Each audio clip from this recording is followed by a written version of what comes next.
Good morning, YouTube. Jeffrey Howells, carpet cleaning here.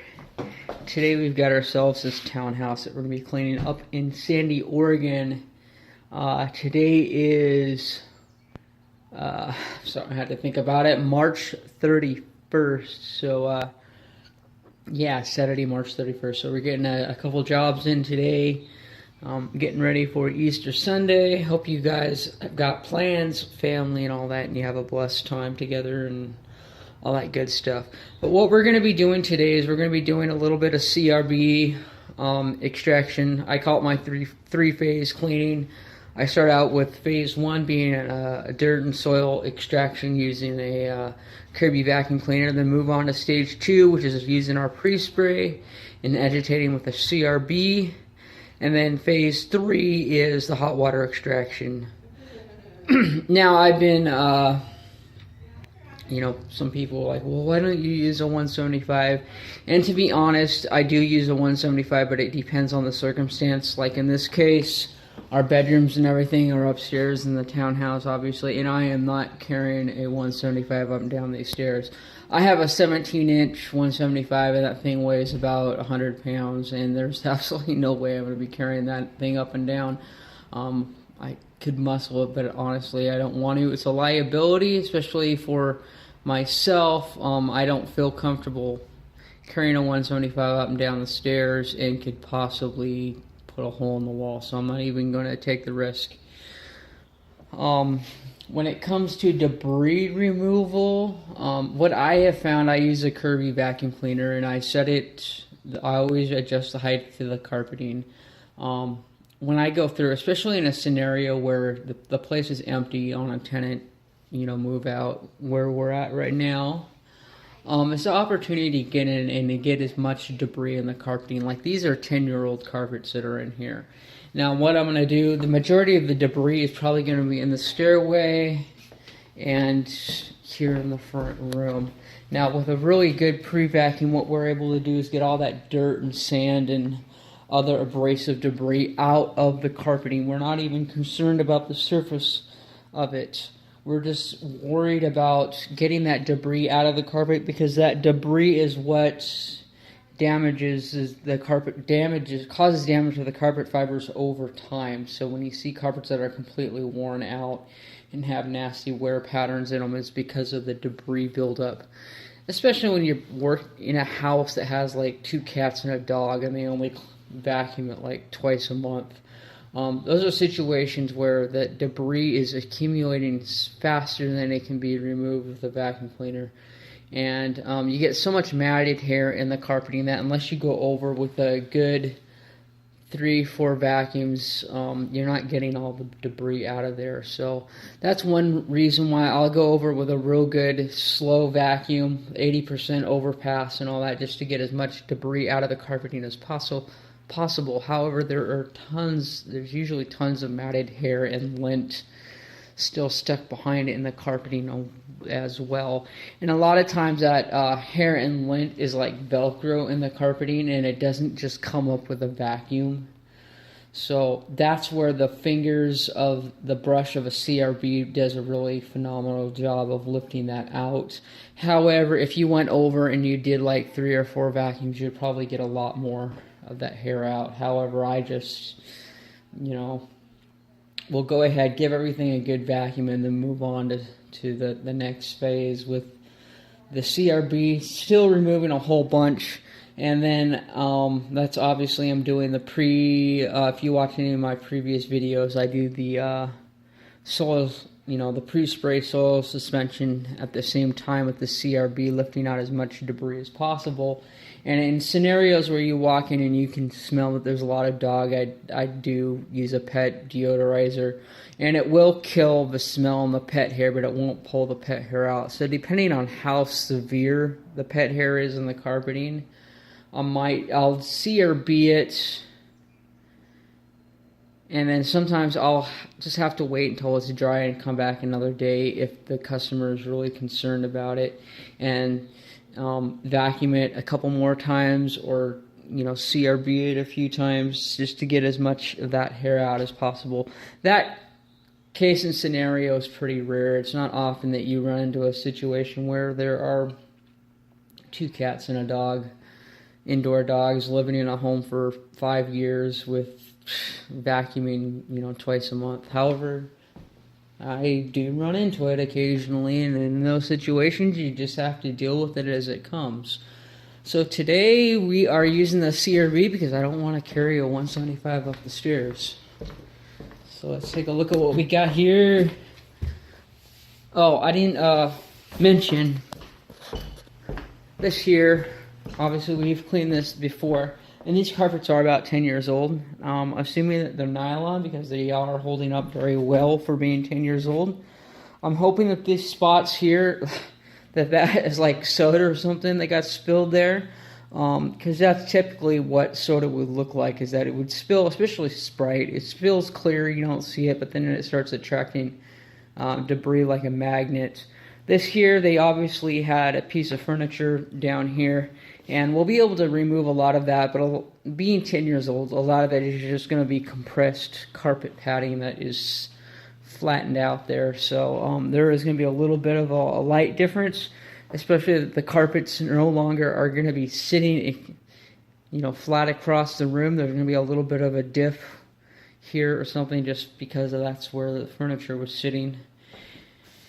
And so that will cause a little bit of illusion, although a lot of that is traffic wear, so we'll take care of that appropriately. And as we head upstairs, of course, these stairways actually look really good for 10 years old. I was telling the owner that, hey man, 10 years old, you didn't put in any cheap stuff.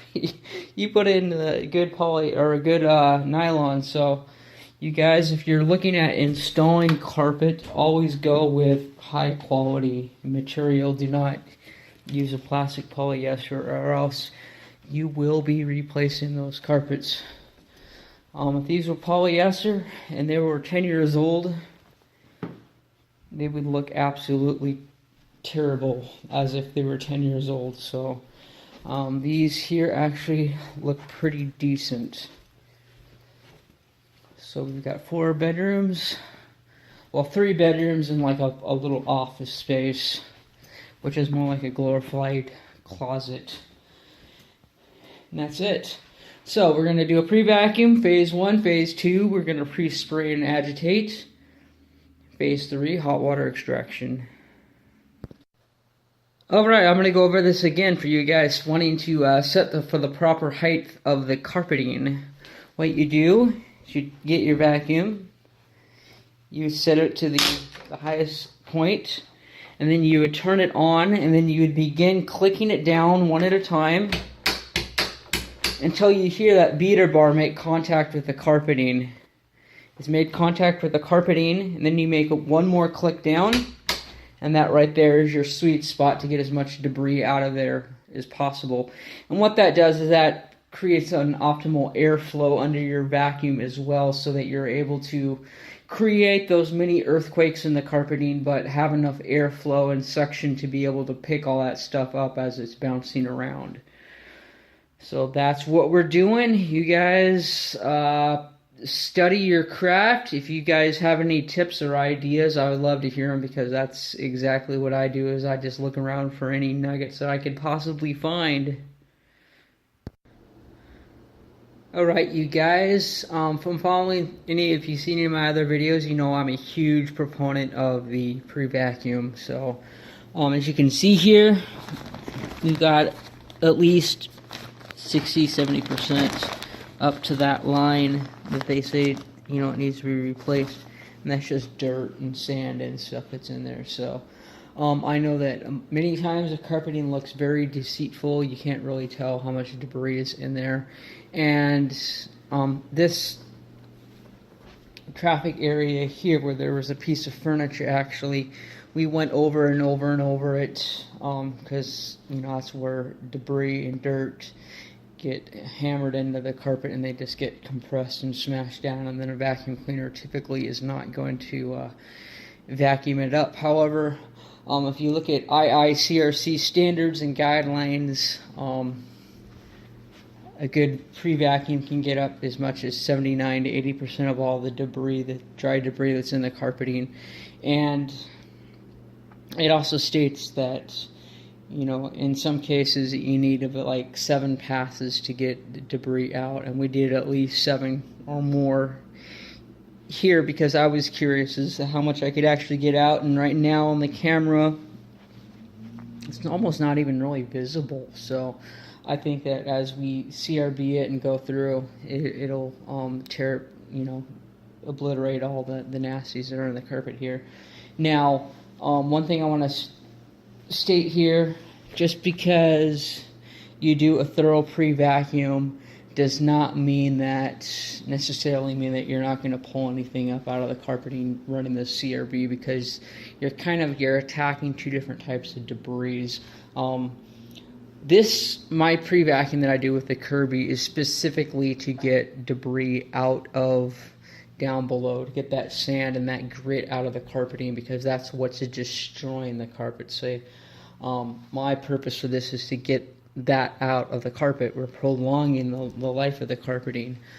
And then the CRB is to get the matted and entangled things that are stuck like Velcro from the carpeting that the vacuum may or may not even be able to get.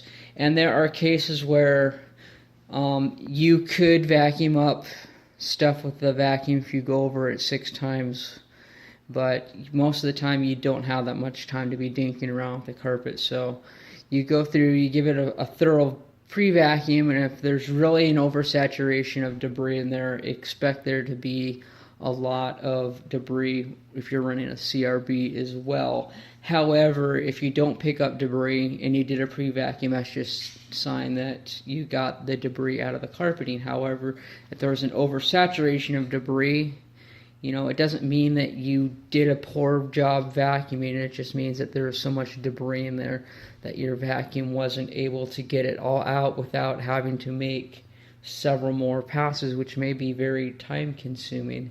You may not even be able to do that. So that's where, in cases, I will go over traffic areas over and over again just to get as much dirt out of there, especially these transition areas. These along here, they tend to get a lot of dirt, so I go over those a few times. But in situations like in this area here, in this townhouse that we're cleaning, there is no odor of cat or dog. However, if there was a lot of cat and dog odor, I would probably elect to do a real good pre-vacuum beforehand, CRB, and then possibly follow up another day or suggest to the owner that it really needs to be done again to get more debris out of the carpeting, because generally, it's a lot of times carpet cleaning is like pulling off layers of debris. You can't always get 100% out of the carpet every single time. So in most cases, yes, a person who is maintaining their carpets and wants a nice looking environment is going to have them cleaned more than once every 5 or 10 years. And in that case, you're not going to run into the oversaturation of debris in the places that do only clean their carpets like once every 1 or 5 years, 5, 10 years. In those situations, it may take you to 2 or 3 cleanings. I've been in those situations, and they're not fun. However, the homeowner generally understands the condition, especially if it's a rental and they are people who are renting their tenants who are not properly maintaining the carpets. They usually understand those situations. So as long as you present a case for why you're doing it the way you are, there's generally not a problem with it, because the owner, if they're selling or showing to another tenant, they want it to look the tip-top condition. So they are willing to put the money into it. It's not like you're playing games or trying to deceive them or anything. You are the professional, especially if it's a return customer. They already trust you, so you just do the right thing and get the job done right and do whatever it takes. So for the downstairs area, we are moving on to phase 2, and what we're going to be using for our chemistry is Commercial Magic by Vacaway. Now this stuff has a pH of about 12.5. It's getting up there. It's not extremely high, but it's going to help us with all of the nasty debris that are there. Now the Commercial Magic is really designed for synthetic carpeting. And it just breaks that water tension so that it can allow the water to go in there and actually rinse that oil-loving stuff out of the carpeting, because olefin on its own, or polyester, I use those interchangeably because they're all made from the same recycled plastics. When oil likes to absorb into plastic, or plastic likes to absorb oil, so you need something that will help to break down and wash through all that plastic stuff, because plastic likes to doesn't necessarily like, it repels water a lot more than the nylon fibers does. So what this does is it just breaks down that water tension so that the wetness of the water, I mean, it's kind of funny because the chemistry that I was taught is that it makes the water more wet, which is kind of odd sounding. Makes the water more wet so it can penetrate the plastic fibers. So it allows the wetness of the solution and the water rinse and everything to get in there and rinse those plastic fibers more than if they were just left by themselves using a normal cleaning product. So that's what the Commercial Magic is for, and it works in both applications, both nylon and synthetic. So in the case of it, being nylon, breaking that water tension or making the more wet, I don't know if it necessarily improves the cleaning ability at all, but the chemistry behind the process is still the same as any other cleaning agent. So we're going to go ahead and use that in this situation and give this thing a good scrub. As you can see, the soil suspension process, part A being the pre-spray and part B being the mechanical agitation with the CRB, actually did a pretty darn good job at getting this all cleaned up here. Now, in terms of what we pulled out of the carpeting, we didn't pull out all the carpet. As you can see, there is some animal hair that is in there. So we were able to get quite a bit of hair out of there, which is a good thing. And the vacuum, obviously we went over this, like I said, multiple times over this, and we got out almost a complete full bag, a Kirby bag of debris out of here. So it wasn't because we didn't pre-vacuum, or we did a bad pre-vacuum, or we didn't do a good enough pre-vacuum. It has everything to do with the debris and the amounts of debris that's actually in the carpeting. So there you go, a Kirby bag plus a bunch of cat hair. So the next question is, what about stairways? I've worked for companies in the past that had never even did a pre-vacuum, and at that point that's where it's like, you know what, I'm never gonna operate my things myself that way. Never, never, never. So, you guys, one of the most difficult places to clean in the home for the homeowner or tenant, whoever's in there, are the stairways.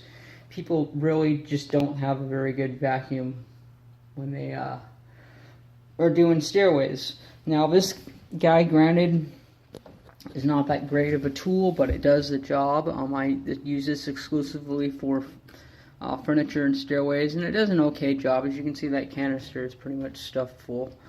And that was just going through the stairways here, and the stairs actually looked, pretty good when we first got in here.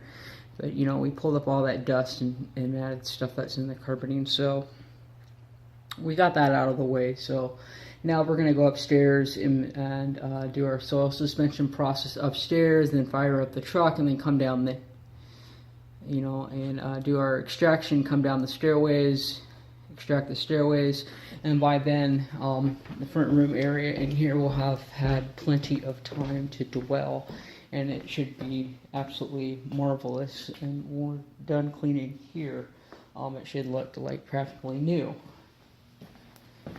And I don't think I have anything else to say. I know I'm long-winded, but yeah, I do take pride in getting all that debris out of the carpeting, because that really results to preserving the longevity of the carpets for as long as it possibly can. Alright, you guys, there's a little red spot there, and what I noticed downstairs is when I shot it with some commercial magic and went over to the CRB, it pulled it right out. And in fact, I got another one in the other room I'll show you here. I take it back. This stuff here is more like candy in the carpeting, so we're gonna have to melt that out probably with our little wallpaper stripper, but it'll come out regardless. It may even come out with the steam cleaning if we can get it hot enough. But being so close to the edge, it might work. Alright, we've completed the soil suspension in this bedroom here, and what that red spot was, I couldn't even find it. It's obliterated. We also suspended the soils in this room here using the CRB. Now we did add another jug of solution. What we're using to complete the upstairs and the stairways is a sodium carbonate with peroxide, which is more or less baking soda. I'm not sure if it's a food grade baking soda or not, but it is gluten free, so for those that are allergic to gluten, this is a very safe green product to use, because it both deodorizes and sanitizes, and it neutralizes everything on the carpeting, because as you know, peroxide basically just evaporates and turns into water, and yeah, and then it just completely dissipates. So, very good cleaning product. I absolutely love it.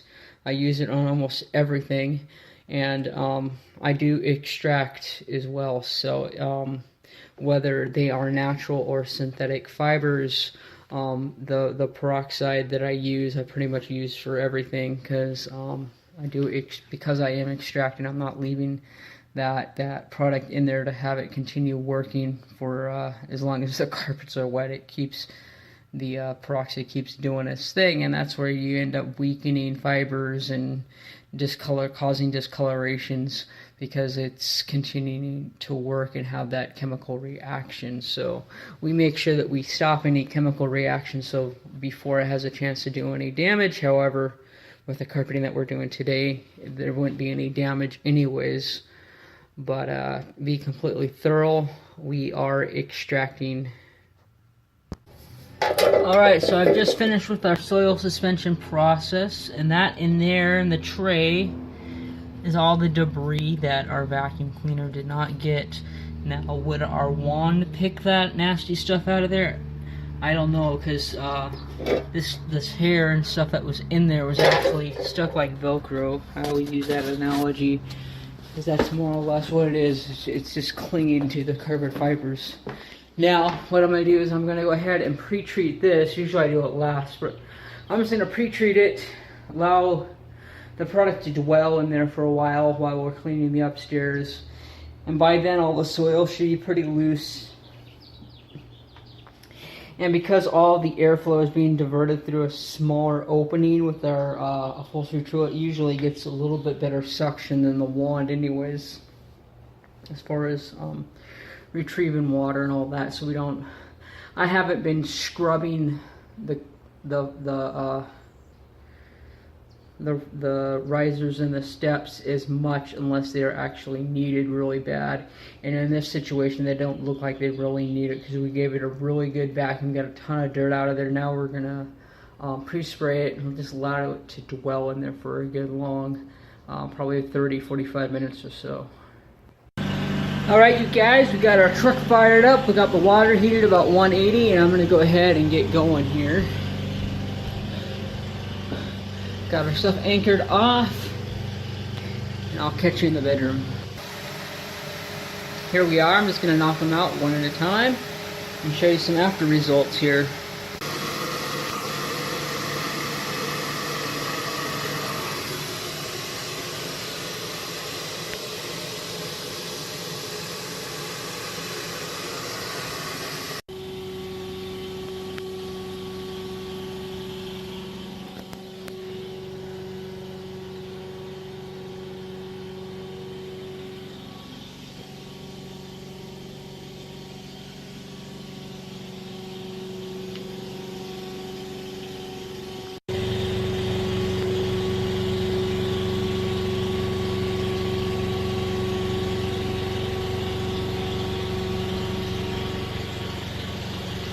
Alright, these stairways were cleaned. I was using the Mighty Air Light. Now I see a lot of guys on Facebook posting questions about what's the difference between the Mighty and the Sapphire or something like that.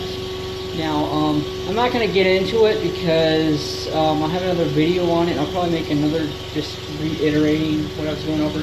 The Mighty Air Light is more or less like a stainless steel upholstery tool. Basically, it works the same way, except that the Mighty Air Light is made of plastic, it's clear, and it's got a glide on the front end of it, which cuts down a lot of that friction, and because it's lighter weight and everything, it's just easier to use. So that's really what the difference is that it's easier to use and it's lighter weight than a stainless steel upholstery tool. Now, as far as the technology that's built into the Sapphire and the so you have the rotovac one, and you got the dry heat. Not even on the tip of my tongue today. So anyways, I will be going over those two wands or upholstery tools and what actually makes them different from the Mighty Air Light and the standard stainless steel upholstery tool.